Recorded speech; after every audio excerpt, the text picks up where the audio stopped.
If you just read the title of the video and are rushing into the comment section to say, yeah, Mafia The Old Country runs well for you because you're using some pretty high-end hardware, and you're not entirely wrong, but there's more to it than that, and it's all relative, because we're going to be targeting 4K resolution. If you're using more mid-range hardware, like say an RTX 5070 or 5070 Ti, 4070 Super, you'd be targeting 1440p.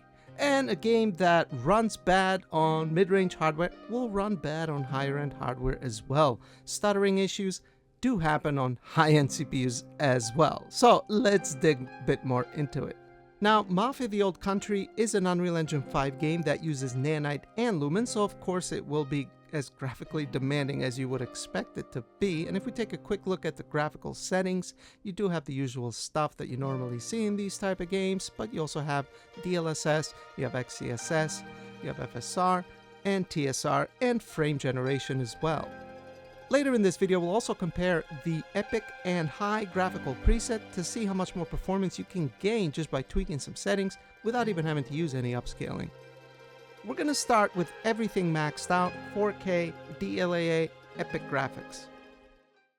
The game starts off in 1904 Italy, deep inside the mines, with what looks to be like two friends, one of which is probably going to die because, I don't know, that's just the feeling that I get. But what is good to see is that even though we're running the game for the first time, and there is a shader compilation step in the beginning, there don't appear to be any shader compilation or traversal starters for that matter. We appear to be averaging around 50 FPS, very nice 1% lows. VRAM wise, it's actually pretty good. We're only using 8 gigabytes and we're running the game at 4K native with Epic graphical settings. Now, with Unreal Engine 5 games, sometimes performance can vary depending on the area. So even though we're getting 54, 55 FPS here, it doesn't mean that that's what we're guaranteed to get everywhere. As a matter of fact, if we skip ahead a little bit further in the mine, we're now into the mid 40s, mid to high 40s. And I've noticed with Unreal Engine 5 games too, that sometimes darker areas can be more demanding than being outside. For example, once we make our way outside, we now go from the mid to high 40s all the way up to close to getting 60 FPS. Now, for me, in my opinion, this level of performance, I personally wouldn't have any problem playing the game at 4K with these settings. I mean, it's close enough to 60 where the game still feels pretty good to play, especially for a game like this. I wouldn't really have a problem with that. I think that overall the game looks great. It does look next gen. The lighting especially is really good, which is the case with most Unreal Engine 5 games that use Lumen. It looks great. But the one thing that stands out to me the most is perhaps the characters. I mean, it's not that they don't look good, but it's the animations in particular that just appear to be a bit cheap, or maybe they look a bit last gen. Now, even though I said that this level of performance is fine and I would be okay playing a game with this level of frame rate and frame time consistency, that doesn't mean that I wouldn't want more. And playing a game at native resolution, to me, doesn't make much sense, especially when you have things like DLSS 4 transformer model, for example. So that's what we're going to do. DLSS quality is really a no-brainer. So right now we're getting very close to a consistent almost 60 FPS. If we go ahead and enable DLSS quality, we see a massive performance jump from 55, 60 all the way up to 85. That is around a 40%-ish gain in frame rate, and the game still looks just as good in my opinion. I can't really tell the difference between DLAA and DLSS, if I'm being honest. And the game still looks very highly detailed, very good, very consistent. And yeah, I really like the way this game looks. The Mediterranean sun, the terrain, it looks pretty good. And I notice at the top of that hill in the distance, you can actually see the shadow of an eagle at the very top. And that made me look up, and it's the little things that, in my opinion, add to the immersion. You wouldn't really see stuff like that. Last time I saw something like that was actually in Death Stranding 2. Your character casts a shadow very, very far away. But anyway, outdoors we're getting some pretty good frame rate here, well above 60. It looks very smooth. But we are soon sent back deep inside the mines, where the performance does drop a little bit, which is no surprise because we saw that at the very beginning. The game was a bit more demanding inside the mines. Again, even though it is darker, there's less detail than there is outdoors, less objects, but somehow it is a bit more demanding. So kind of interesting why that is. Is that because of lumen, the lighting? Maybe it's more demanding graphically? I don't know. But when it comes to DLSS 4 and even FSR 4 for that matter, and you're playing at 4K, drop into performance mode is actually very viable. It still looks extremely good. In my opinion, most of the time, I can't tell the difference between DLSS quality or DLSS performance. So if we do drop from quality, where we're averaging around 75 to 80 FPS, to DLSS performance, we see another pretty big jump in FPS. We're now in the hundreds from previously being in the 70s to 80s. So there is a pretty good amount of performance being gained. But it is a bit short-lived though, because as we make our way outside, we do again drop into the 80s and 90s. And here you go, guys.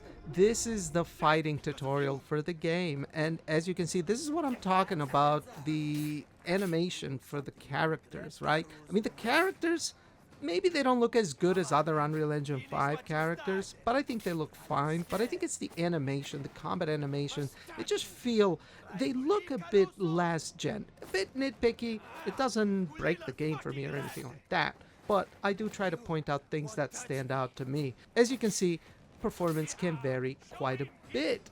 And it varies even more, guys, because as we progress the story a little bit into the next mission, now it's nighttime. And as you can see, the performance has dropped a little bit more yet again. We're now in the mid-70s with DLSS performance. And if we were to say go back up to DLSS quality in this nighttime map, we're not all the way down into the 60s, which, hey, it's still okay. Not too bad, very playable, don't get me wrong, but again, there is a bit of variability. But we're going to stick with DLSS performance because in my opinion, it looks just as good as quality, and I'd rather take the extra performance and also throw DLSS frame generation on top. And what's actually pretty cool about this, if you'll remember, we were getting 75, around 75 in this area with DLSS performance. Throw in frame generation actually brings us somewhat close to doubling our frame rate. Now, of course, half of the frames are generated, obviously, so it doesn't feel as smooth as a real 130 FPS, but half of those frames are 60 to 70 FPS, so the game still feels fine. Personally, I have no problem with it. It feels very responsive. No problem visually, it still looks really good. I don't see any frame rate garbling or any unusual artifacting or anything like that that you would normally associate with a bad implementation of frame generation or enabling frame generation with a low base frame rate. I think as long as you're getting 60 to 70, enabling frame generation, especially for a game like this, right? A third-person action game that's a bit more slower paced. I think the technology works great for that. Now, so far, we've run the game with all the graphical settings maxed out on Epic, and I've said it in my other videos that it doesn't make a lot of sense to run Unreal Engine 5 games with all the graphical settings maxed out, because there's a heavy price to pay for that. Mainly, I just wanted to test it, and it seems like the 4090 can handle it for the most part. But what type of performance can we gain if we just lower the settings down a notch? We've made it now to the next mission, and I've gone back and reset the settings back to 4K native DLAA, everything on Epic. In the beautiful Italian countryside, we're getting around 50 FPS. Quite demanding, but again, it's also 4K with Epic graphical settings. I still think the 4090 does pretty good here. Our VRAM use has gone up a little bit from 8GB that we started with, but we've also changed the settings around quite a lot, and that can sometimes raise the VRAM use as well. It can have an impact. But what if we were to lower the settings down to high? Just one notch. That's it. Well, as you can see, guys, the performance gains are massive. Actually, they're bigger than going from native 4K to DLSS quality. And we haven't done that. We've just lowered the graphical settings by one notch. We gained 40% more on average FPS and 55% more on 1% lows in just this short run. And if you look at the image quality, right, to me, it looks practically identical. But what about you guys? Do you notice a difference in image quality? I personally think it's totally worth it to knock down the graphical settings by a notch and gain this extra performance. And we can take this even further. Because what I would personally do, I would go back to what we did earlier and go back to DLSS performance with frame generation on top. And that allows us to reach 170 FPS, guys. And on this 4K OLED 240Hz display that I'm using, well, this is perfect. The game looks fantastic. Where were you headed? And it's extremely fluid. Unfortunately, I can't show you how fluid it is because YouTube only shows 60 FPS. But it's extremely fluid and it looks great as well. So there you have it, guys. Mafia The Old Country. I stand by my title. I think the game runs pretty well. Sure, we are using pretty high-end hardware, but guess what? If you're using mid-range hardware and targeting 1440p, you'll probably see similar numbers to mine. And there's so much scalability, even if you don't want to use any upscaling, which again, I don't understand why you wouldn't want to, considering how good it works, but you wouldn't have to. If you just drop from Epic to high, you gain a ton more performance that way. Now, it is an Unreal Engine 5 game after all. I don't expect the studio to work miracles when even bigger studios worked for everything. because Unreal Engine 5 is Unreal Engine 5. But what I can commend them on is that at least the game doesn't appear to have any shader compilation stutters. I didn't run into any, and maybe there's some tiny traversal stuff, but nothing that really stood out to me. I mean, you've seen the footage.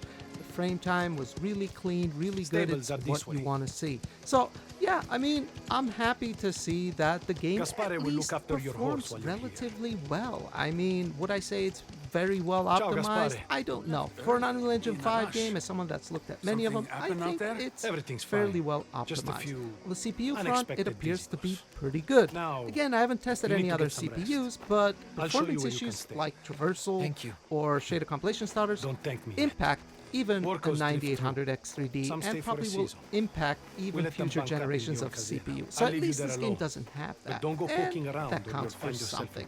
But what do you guys think? Leave a comment down below and let me know. I'd love to hear you guys' thoughts. It's been a while since I posted. I've been kind of busy, work stuff and life stuff. It's a summer here too, and I've been playing a bit more games too, trying to enjoy myself, you know what I mean? But yeah, I'll see you guys on the next one. Leave a comment down below and let me know what you think again. And I appreciate you guys watching. Thanks. Doesn't get used much, but there's a bed, somewhere to put your things. This is good. Good might be a stretch, but it's yours for now. You get some rest. I'll be back later to talk about work.